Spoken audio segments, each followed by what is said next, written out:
మాకు అత్యంత ప్రియమైన బైబిల్ ఫ్యాక్ట్స్ తెలుగు వీక్షకులందరికీ సర్వశుభములు తెలియజేస్తున్నాం. ఈ వీడియోలో మనం యాకోబు భార్య అయిన లేయా గురించి తెలుసుకుందాం. మొదటిగా ఆదికాండం 30:20. అప్పుడు లేయా, దేవుడు మంచి బహుమతి నాకు దయచేసిను, నా పెనిమిటికి 6 కుమారులను కని ఉన్నాను గనుక అతడిక నాతో కాపురం చేయునని అనుకుని అతనికి జెబూలూను అను పేరు పెట్టెను. ప్రియ దైవజన్మ, యేసు ప్రభుల వారి దివ్యనామంలో మీ అందరికీ శుభాభివందనములు. ఈసారి ఒక త్రోసివేయబడిన, ప్రేమకు నోచుకోలేకపోయిన స్త్రీ కోసం ధ్యానం చేస్తూ ఆమె పాత్ర ద్వారా దేవుడు మనతో ఏం మాట్లాడుతున్నారో తెలుసుకుందాం. మీకు ఈ వచనాన్ని జ్ఞాపకం చేయాలని ఆశపడుతున్నాను. 1 కొరింథీ 10:11. ఈ సంగతులు వారికి సంభవించి ఈ యుగాంతమందున్న మనకు బుద్ధి కలుగుటకై వ్రాయబడి ఉన్నవి. చూసారా, బైబిల్ గ్రంథం మొత్తం ఇశ్రాయేలీయుల కోసమో, లేక బిఫోర్ క్రైస్ట్లో ఉన్నవారి కోసమో, లేక యేసు ప్రభుల వారు ఈ లోకంలో ఉన్నప్పుడు ఉన్నవారి కోసమో వ్రాయబడలేదు, కానీ ఈ యుగాంతమందున్న మనకు బుద్ధి కలుగుటకై రాయబడి ఉన్నది. ఈ స్త్రీ పాత్ర ప్రస్తుతం మన భారతదేశంలో ఉన్న కోట్లాది మంది స్త్రీలకు అతికినట్లు సరిపోతుంది. ఆమె తన జీవితకాలమంతా తన భర్తతో కాపురం చేసినంత కాలం ఏమీ కోరుకోలేదు. మనులు, మాణిక్యాలు, చీరలు, ఆభరణాలు కోరుకోలేదు, కానీ కేవలం తన భర్త నుండి ప్రేమను కోరుకుంది. తన భర్త తనతో ప్రేమగా మాట్లాడితే చాలు, తనతో కాపురం చేస్తే చాలు, తనని హత్తుకుంటే చాలు అని అనుకుంది. అంతే. ఇది ఏమి పెద్ద కోరిక కాదు. సాటి స్త్రీ ఆశించే కనీస కోరిక, హక్కు. దీనికి కూడా నోచుకోలేకపోయిన ఓ దురదృష్టవంతురాలు ఈమె. ఇంతకీ ఆమె భర్త ఎవరు? ఓ త్రాగుబోతా, శాడిస్టా, మోనార్కా, దేవుడంటే తెలియనివాడా? కాదు. ఓ గొప్ప దైవజనుడు, ఓ గొప్ప ప్రార్థనాపరుడు, దర్శనాలు చూసే దేవునితోనే మాట్లాడిన అనుభవం కలవాడు, ఓ గొప్ప దైవజనుని కుమారుడు, ఓ గొప్ప ప్రార్థనాపరురాలి కుమారుడు, ఓ గొప్ప విశ్వాసవీరుడి మనవుడు.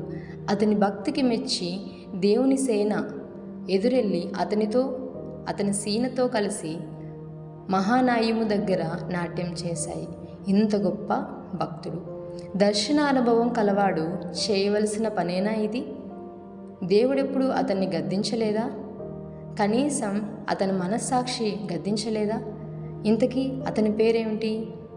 అతని పేరు యాకోబు అనే ఇశ్రాయేలు.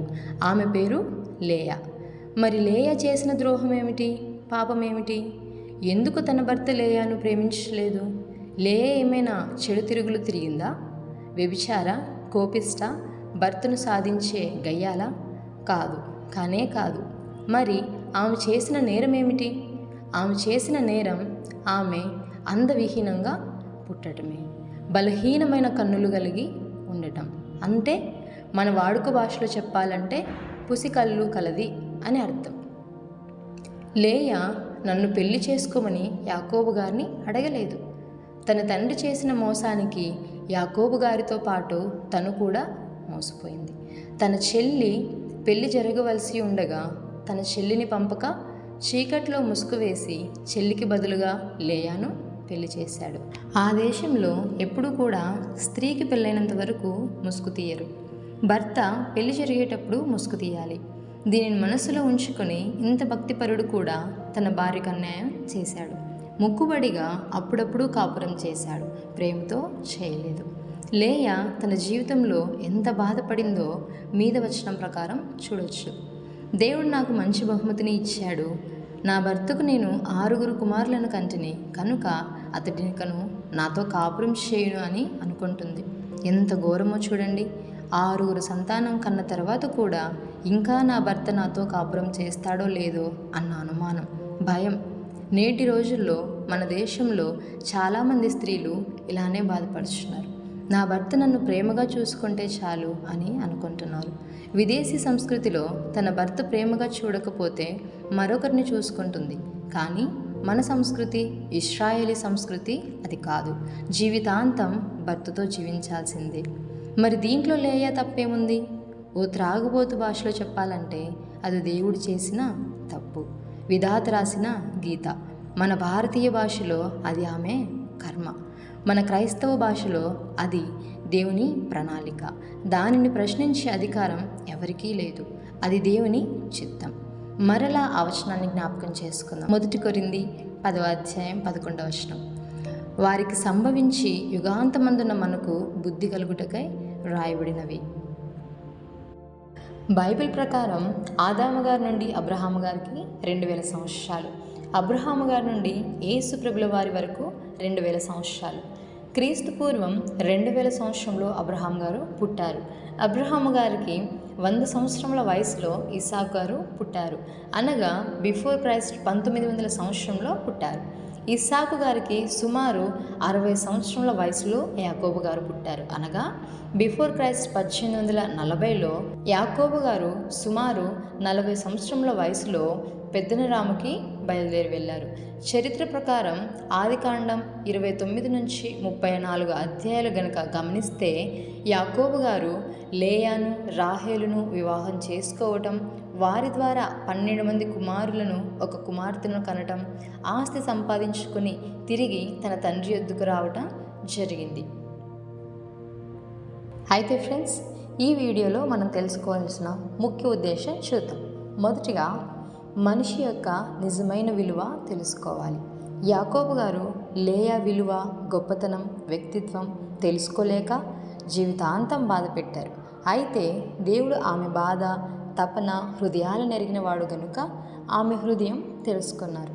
అంతేకాకుండా యాకోబు బాహ్య సౌందర్యం కోసం తాపత్రయపడితే దేవుడు ఆమె అంతరంగ ఆత్మ సౌందర్యాన్ని ఇష్టపడి ఆమె ద్వేషించబడుతున్నా సరే ఆమెను 6 కుమారులకు ఒక కుమార్తెకు తల్లిగా చేశారు.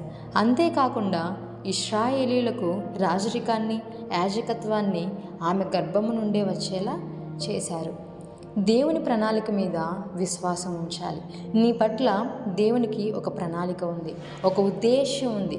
అది నీకు ఇప్పుడు తెలియకపోయినా, అర్థం కాకపోయినా సరే దేవుని ప్రణాళిక మీద సంపూర్ణ విశ్వాసం కలిగి ఉండు. లేయాకు దేవుని ప్రణాళిక ఆనాడు తెలియదు, కానీ దేవునిపై విశ్వాసం ఉంచినప్పుడు ఆమె ఎంత ఆశీర్వదింపబడిందో ఈరోజు మనందరికీ తెలుసు. మరి ఇప్పుడు లేయా జీవితం ద్వారా మనం ఏం నేర్చుకోవచ్చో చూద్దాం. లేయా తల్లిదండ్రులు యెహోవా దేవుణ్ణి అనుసరించేవారు కాదు, కానీ లేయా యాకోబు గారిని వివాహం చేసుకున్న తర్వాత ఆమె దేవునిపై సంపూర్ణ విశ్వాసం ఉంచి ఎన్నో ఆశీర్వాదాలు పొంది ఒక ఉదాహరణగా మారింది. లేయా తన చేయని తప్పుకి జీవితాంతం శిక్ష అనుభవించింది. తన తండ్రి తన భర్తను మోసగించి పెళ్లి చేశాడు. ఆ మోసంలో లేయాకు కూడా భాగముంది అని అనుకుని యాకోబు జీవితాంతం లేయాకు దూరంగా ఉన్నాడు. అయినా సరే లేయా ఎప్పుడూ తన భర్తను, తన తండ్రిని, పుట్టించిన దేవుణ్ణి నిందించలేదు. ఎప్పుడూ నిరాశ, నైరాశ్యంలో మునిగిపోలేదు. నీవు కూడా నీకు కలిగిన బాధలను బట్టి నీ తల్లిదండ్రులను, భర్తను నిందించవద్దు. అందువల్ల ఒరిగేది ఏమీ లేదు. లేయా 3 కన్న తర్వాత పరిస్థితులకు సర్దుకుపోయి దేవుని స్తుతించడం మొదలుపెట్టింది. అంతే, ఆమె జీవితం ఆశీర్వదించబడటం మొదలైంది. తన భర్త తనను ప్రేమించకపోయినా తనతో దేవుడున్నాడు అనే భరోసాతో సంతోషంగా గడిపింది. కాబట్టి దేవుని మీద నమ్మకం పెట్టుకొని నీ పట్ల ఆయనకు ఏదో ప్రణాళిక ఉంది అని నమ్మి సాగిపో. దేవుడు నీ జీవితంలో అద్భుతాలు జరిగించి నిన్ను అందరికీ ఆశీర్వాదకరంగా వాడుకుంటారు. ఆమేన్.